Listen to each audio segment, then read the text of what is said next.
Berdasarkan surat edaran BPJS Kesehatan ke Fasilitas Kesehatan Vaskes, RSUP Sanglah sudah mulai melakukan perekaman sidik jari para pasiennya.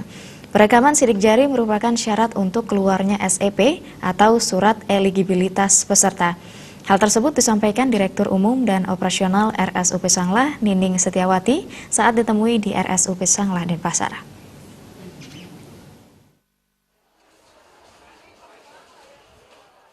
Direktur Umum dan Operasional RSUP Sanglah, Nining Setiawati mengatakan, rekam sidik jari merupakan syarat untuk keluarnya SEP, Surat Eligibilitas Peserta.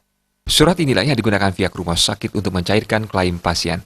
Perekaman sidik jari dikhususkan untuk pasien yang akan menuju poliklinik mata, jantung, dan rehabilitasi medis.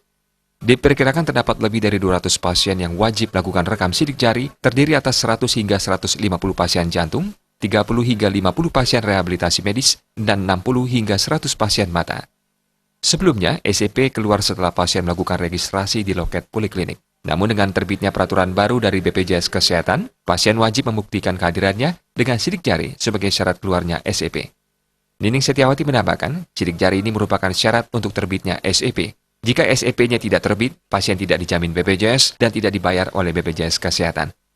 Ya, ini aturan baru dari BPJS bahwa kita harus pasien itu harus seperti presensi itu. Jadi yang belum direkam dulu, tapi yang sudah direkam itu tetap harus dia kayak presensi gitu.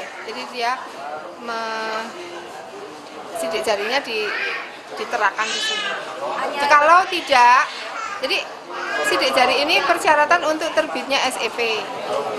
Kalau tidak pakai sidik jari, SEP-nya nggak terbit. Kalau SEP-nya nggak terbit, pasien tidak dijamin, tidak dibayar sama BPJS.